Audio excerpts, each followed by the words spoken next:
জয় মা লক্ষ্মীর জয়। নমস্কার শ্রোতা বন্ধুরা, সকলকে ধর্ম সংকল্প চ্যানেলে স্বাগত এবং স্বাগত জানিয়ে আমার এই ভিডিওটি আমি শুরু করছি। আমার এই ভিডিওটিতে থাকছে ধনতেরাস সম্পর্কে আপনাদের জন্য অনেক নতুন নতুন তথ্য, যেটা আপনারা যদি প্রথম থেকে শেষ পর্যন্ত শুনে থাকেন তাহলে খুবই উপকৃত হবেন। তাহলে চলুন শুরু করা যাক ভিডিওটি। এই বছর কবে পড়ছে ধনতেরাস? 18 না 19 অক্টোবর? দিনক্ষণ, কেনাকাটার শুভ মুহূর্ত ও পুজোর শুভ সময় এবং এই দিনে পুজোর বিশেষ তাৎপর্য রয়েছে, সেটিও আলোচনা করব আমার এই ভিডিওতে।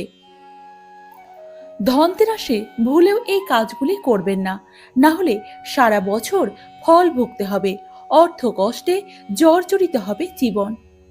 ধনতেরাসে ভুলেও কিনবেন না এই সব জিনিস, তাহলেই সর্বনাশ হয়ে যাবে, চরম ক্ষতি আপনাকে ভোগ করতে হবে। ধনতেরাসে শুধু কেনাকাটা নয়, দানেরও মাহাত্ম্য রয়েছে। দানও কিন্তু সমান গুরুত্বপূর্ণ। জেনে নিন এই দিনে কি কি দান করা শুভ, কি কি দান করলে শুভ ফল লাভ হয়। তাহলে এই সমস্ত কিছু আমার এই ভিডিওতে আলোচনা করা হবে। ভিডিওটি তাহলে প্রথম থেকে শেষ পর্যন্ত শুনতে থাকুন এবং ভিডিওটি যদি ভালো লেগে থাকে তাহলে চ্যানেলটিকে অবশ্যই সাবস্ক্রাইব করবেন এবং কমেন্টে লিখবেন জয় মা লক্ষ্মীর জয়। কোজাগরি লক্ষ্মী পুজো শেষ হতে না হতেই চলে এলো দীপাবলির অনুষ্ঠান, আর তারপরেই পালিত হবে ধনতেরাস, যা দীপাবলির সূচনা হিসেবে ধরা হয়। ধনতেরাসের দিন মা লক্ষ্মী, ভগবান কুবের ও ধন্বন্তরীকে পুজো করার নিয়ম রয়েছে। অনেকে ইতিমধ্যে জানতে চেয়েছেন যে এই বছর ধনতেরাস 18 না 19 অক্টোবর কোন দিন পড়ছে। পঞ্জিকা মতে 2025 সালের ধনতেরাস পড়ছে 18 অক্টোবর, শনিবার। এই দিন দুপুর 12টা 18 থেকে শুরু হবে কৃষ্ণপক্ষ ত্রয়োদশী তিথি। তিথি চলবে পরের দিন অর্থাৎ 19 অক্টোবর দুপুর 1টা 51 পর্যন্ত। অর্থাৎ 18 অক্টোবর মূলত ধনতেরাসের পুজো পালিত হবে, কিন্তু কেনাকাটা 2 দিন ধরে করলেই হবে। শনিবার এবং রবিবার 2 দিনই সময় থাকছে।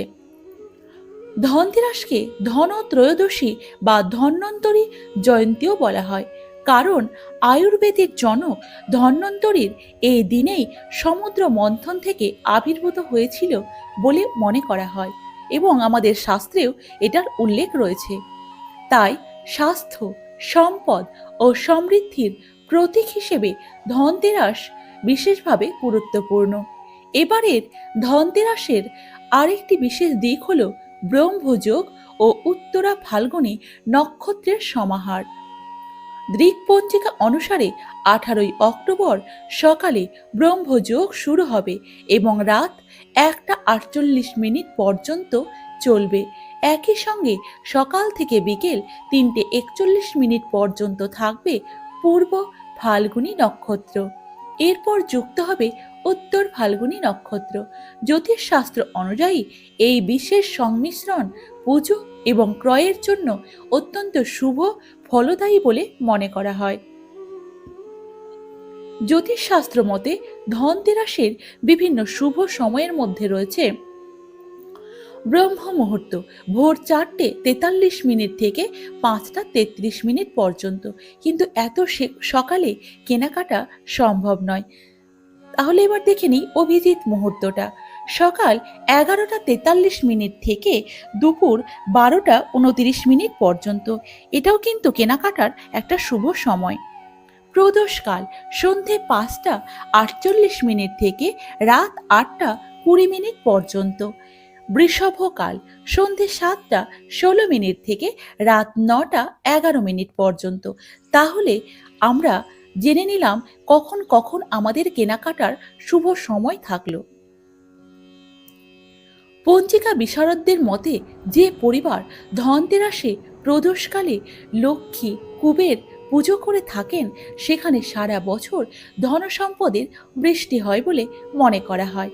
অর্থাৎ সন্ধ্যা 5টা 48 মিনিট থেকে রাত 8টা 20 মিনিটের মধ্যে যদি পুজো সম্পন্ন করতে পারেন তাহলে এদিন এবং নতুন যদি কোনো কিছু কেনাকাটা করেন তাহলে তা দীর্ঘস্থায়ী ও শুভ ফলদায়ক হয় এবং মা লক্ষ্মীর কৃপা ও ধনকুবেরের কৃপা লাভ করা সম্ভব হয়। ধনতেরাসে ভুলেও এই কাজগুলি করবেন না, না হলে সারা বছর আপনাকে এর ফল ভোগ করতে হবে এবং সারা বছর আপনাকে অর্থ কষ্টে জর্জরিত হয়ে থাকতে হবে এবং আপনার জীবন একেবারে জর্জরিত হয়ে থাকবে। তাই খুব সাবধান, মন দিয়ে আলোচনাটি প্রথম থেকে শুনতে থাকুন এবং শুনে ওই দিন সঠিকভাবে কিভাবে পালন করবেন ধনত্রয়োদশী সেটি আপনি ভালো করে জেনে নিন। সোনা আমাদের বাঙালির জীবনে কিন্তু খুব একটা গুরুত্বপূর্ণ অঙ্গ হিসেবে আমরা মনে করে থাকি। উৎসব হোক অথবা বিনিয়োগ, সোনা মানুষের প্রথম পছন্দ। দেশ জুড়ে চলছে উৎসবের মরশুম। আগামীকাল অর্থাৎ ধনতেরাস শনিবার, তারপরেই আলোর উৎসবে মেতে উঠবে দেশবাসী। এই দিনে দেবী ধন্বন্তরী, লক্ষ্মী, গণেশ ও কুবেরের পুজো করা হয়।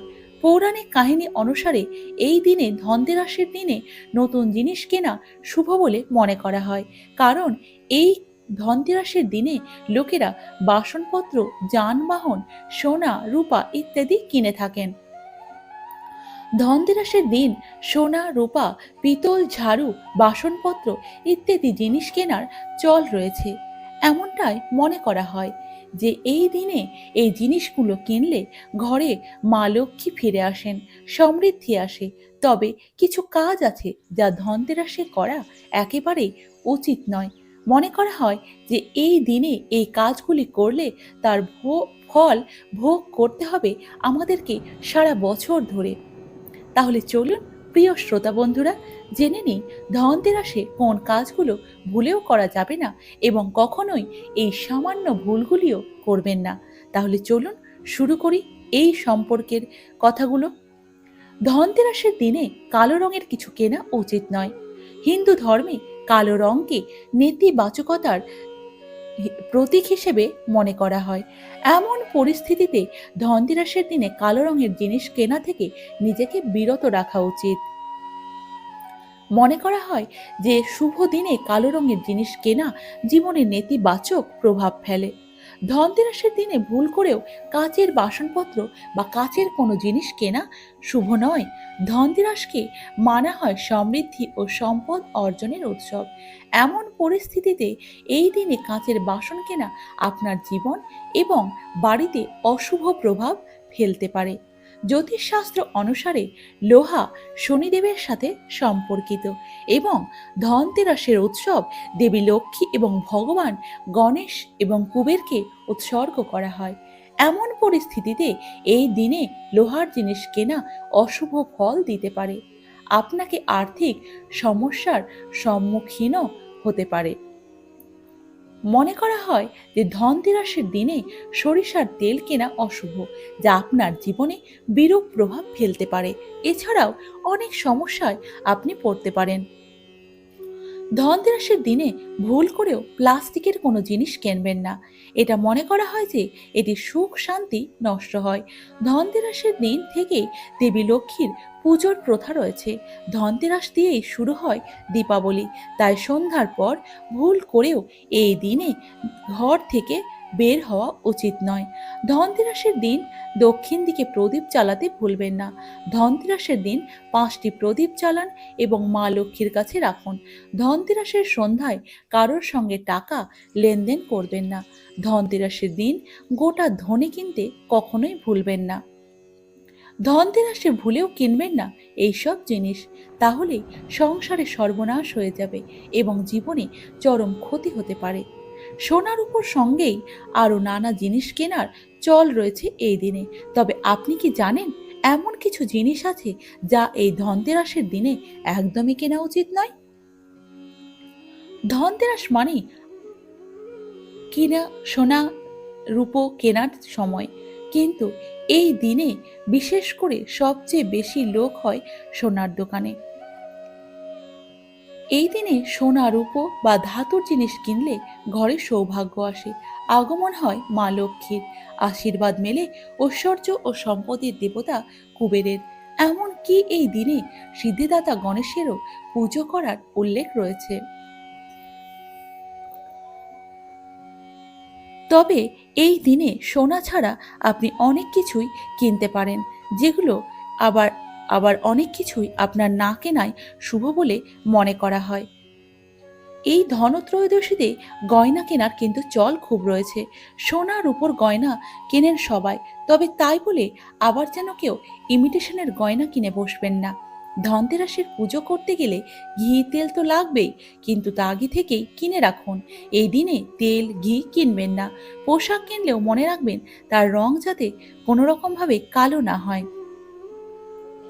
ধনতেরাসের দিন আদান প্রদানের কাজ থেকে বিরত থাকাই শুভ। এই দিনে অন্য কাউকে উপহার দিতে নেই। মনে করা হয় উপহার দিলে তার সঙ্গে সৌভাগ্য প্রদান করা হয়। এই দিনে কোনো লোকের কাছ থেকে টাকা ধার নেবেন না এবং কাউকে টাকা ধার দেবেন না। এবার আসি দানের ব্যাপারটা নিয়ে একটু। ধনতেরাসে শুধু কেনাকাটা নয়, দানও কিন্তু গুরুত্বপূর্ণ।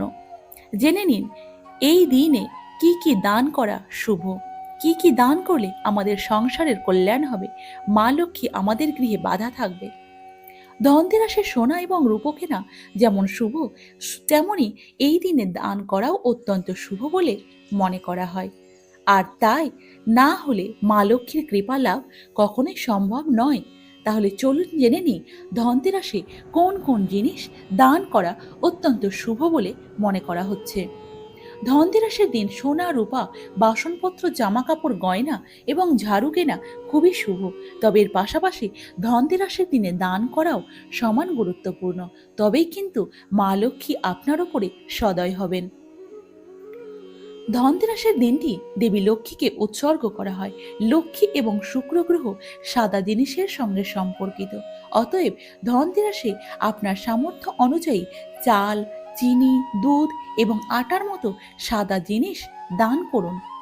ধনতেরাসের দিন মন্দিরে ঝাড়ু কেনা এবং ঝাড়ু দান করা অত্যন্ত শুভ বলে মনে করা হয়। এতে মা লক্ষ্মী খুব খুশি হন। বলা হতে হয় যে ধনতেরাসের দিনে মন্দিরে ঝাড়ু দান করলে মা লক্ষ্মী খুব খুশি হন এবং এটি ধনী হওয়ার একটি নিশ্চিত পথ বলেও মনে করা হয়। যে ব্যক্তি এটি করেন তিনি কখনোই আর্থিক সংকটের সম্মুখীন হন না। ধনতেরাসের দিন গরিবদের গরম কাপড় দান করুন। সম্ভব হলে হলুদ রঙের কাপড় দান করুন। এর কারণে বৃহস্পতি কুণ্ডলিতে শক্তিশালী হয় এবং সুখ ও সৌভাগ্য বৃদ্ধি করে। বাড়ি ধন সম্পদে ভরে ওঠে। ধনতেরাসের দিন গরিব ও অভাবী লোকদের মিষ্টি খাওয়ান। এর ফলে মা লক্ষ্মী কিন্তু খুব খুশি হন এবং ধন ও সমৃদ্ধির বর দেন। তাহলে শ্রোতা বন্ধুরা, এই ভিডিওটি আপনাদেরকে খুবই উপকৃত করবে এবং ভিডিওটি যদি ভালো লেগে থাকে তাহলে চ্যানেলটিকে সাবস্ক্রাইব করবেন এবং কমেন্টে জয় মা লক্ষ্মীর জয় এবং জয় ধনকুবেরের জয় লিখতে ভুলবেন না।